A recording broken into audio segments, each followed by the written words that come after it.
Hey everyone, welcome to the deep dive. Today, we're really diving into something really important for university leaders like you. It's well, how do we really define and then measure, but then actually improve performance Mhm. for faculty and staff? Yeah, it's one of those questions, right? Where it's tough to find good answers. Yeah, I mean, we know how important it is, but it's that how that can really trip people up. it's so true, and that is exactly why we're going to take this deep dive. We're looking at this excerpt on performance management. And before anyone tunes out thinking it's just another boring textbook thing, I promise there are some real practical takeaways here for anyone who's trying to, build a successful university. Oh, absolutely. One thing I found really interesting is how the authors emphasize that good performance management, it's not just those yearly reviews. It's got to be a continuous process. They even compare it to like a coaching relationship, which I think makes a lot more sense, when you're trying to actually help people grow and develop. Right. That just makes so much sense, especially now. I mean, think about the higher education landscape today. Universities have to constantly adapt, Yeah. right, to new challenges, things they couldn't even plan for, whether it's, a global pandemic or budget cuts or students needing completely different things from us. Yeah. It's really about keeping everyone on the same page, making sure everyone's engaged and, just feeling valued in the middle of all that. Exactly. And the text really emphasizes that this is not just like a nice to have. This actually impacts how well universities can function, especially when big changes happen. They even have a term for it. They call it the performance management dilemma. Okay, so for those of us who aren't, living and breathing HR every day, can you break that down for us a bit? What exactly is the dilemma? Basically, it's this. Pretty much everyone knows that performance management is important. Almost 90% of organizations have some kind of formal system they use. But, and here's the thing, it can create more problems than it solves a lot of the time. So instead of people feeling motivated, feeling like they're growing, it can lead to, more stress, resentment, even become this like political tool. So it's kind of like this double-edged sword then. We need it, but if we're not careful, it can backfire in a big way. Yeah. Which kind of leads us to the big question, right? How do we design a system that actually does what we want it to do? Something that actually helps people be their best instead of just being another bureaucratic thing everyone hates. That's the real question, isn't it? And the text actually goes into, well, they call them the 9 characteristics of these performance management systems, the ones that are actually successful.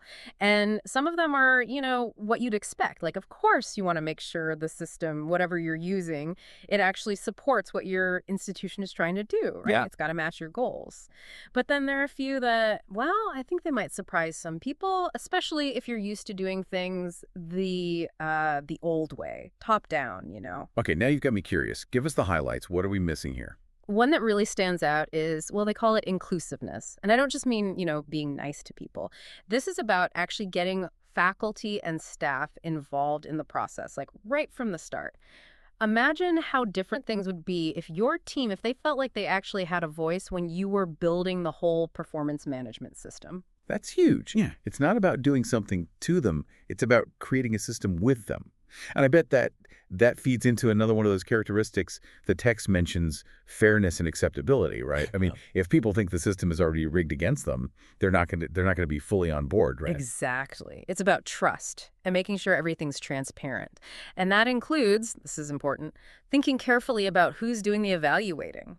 And this is where things get interesting for university leadership, right? Yeah. I mean, think about it, department chairs, deans, provosts, everyone. So do we stick with just the supervisor? What about bringing in other faculty to do peer review?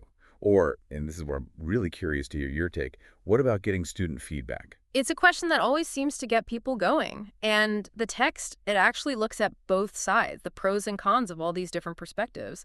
So, for example, yeah, student evaluations can be useful for seeing how teaching is landing, but you got to be careful. There are definitely right ways and wrong ways to use that kind of data. Right, because we can't forget about bias. Yeah. And we have to make sure that whatever information we're using, it's actually used in a way that helps faculty grow. It shouldn't be like a popularity contest. Exactly. And we can't forget more and more universities are moving towards these, well, team-based approaches for research, for teaching. So we need a way to assess how the group as a whole is doing, but still recognize what each person contributes, right? We don't want to lose sight of the individual. That's a really important point because let's face it, in academia, collaboration is everything. So we need systems that can do both. recognize when someone's excelling on their own, but also when they're a great team player. Absolutely. And it's not just about who is doing the evaluating, but the how, right? And that brings us to, well, we can't talk about performance management without talking about bias, that elephant in the I room. mean, we all have biases, Uh, whether we realize it or not. So how does that, I mean, how do those biases actually show up in the university? Yeah. And what can leaders do to make things as fair as possible? Well, the text has some really specific examples. One is what they call leniency bias, which is, well, it's everywhere in academia. It's that tendency to go easy on someone, whether it's grading, tenure reviews, even just regular performance reviews, all to avoid conflict or to, keep things nice. But I can see how that's tempting, especially on a campus where everyone knows everyone, right? Yeah. But at the end of the day, that's got to undermine the whole system, doesn't it? If we're not being honest. Exactly. And then you also have the challenge of, well, people from different cultures see themselves differently, right? And that affects how they talk about their accomplishments, even how they hear feedback. The text even talked about how some cultures, they value modesty, so they might downplay what they've done. And others, it's all about self-promotion. Wow, those are some really important details. For anyone leading at a university, especially as our campuses become more and more diverse, it's about making a space where everyone feels like they can, I don't know, be themselves, show off what they've done, and receive feedback in a way that actually works for them. I think that's a great way to put it. It comes down to communication, right? Yeah. Having a culture where giving and receiving feedback, it's just part of how things are done. It's not a bad thing. And that has to start at the top, wouldn't you say? It's about making feedback normal, something people look for, not dread. Which, and this made me think, what about technology?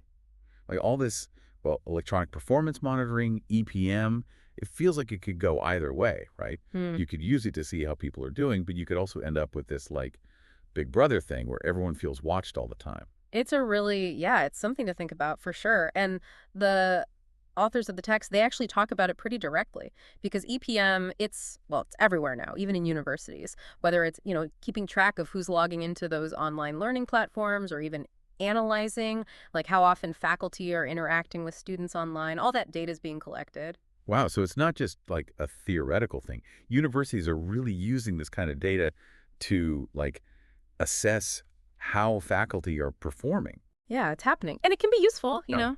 getting those objective numbers.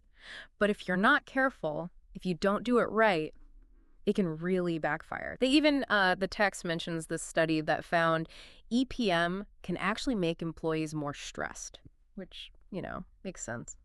Imagine feeling like someone's always watching you. Like you can't even step away from your computer for 5 minutes without someone noticing. Not exactly what you want, right? Right. When you're trying to create a healthy work environment, one where people feel like they can, do their best work. Exactly. And it's all about finding that balance. The text talks about transparency and control. If you're going to use EPM, tell people what you're doing. What are you tracking? Why? And how will you actually use it? And this is important. Give them some say in it. How can they see their own data? How do they feel about how it's being interpreted? It should make them feel empowered, not like they're being spied on. So it's a tool that helps them understand their own performance. It's not about trying to, catch them messing up or anything. That's it. And I think it goes back to what we've been saying all along, performance management. It's got to be this ongoing conversation, right? Where faculty, staff, leadership, everyone's working together. That's how you get the best out of people, not by, you know, being controlling and micromanaging them. This has been so, so helpful. Mm. Any final thoughts for our listeners? Those folks out there who are shaping the future of higher education, what's the one thing you really want them to walk away with from this deep dive? Honestly, it's how the text ends. It's this question. What if we stopped seeing evaluation as this chore and instead saw it as like this ongoing chance to help people reach their potential? Not just the people we work with, but ourselves too as leaders. It's about making things better, little by little, one conversation, one evaluation at a time. And seeing that feedback, it's not a bad thing. It's a gift, right?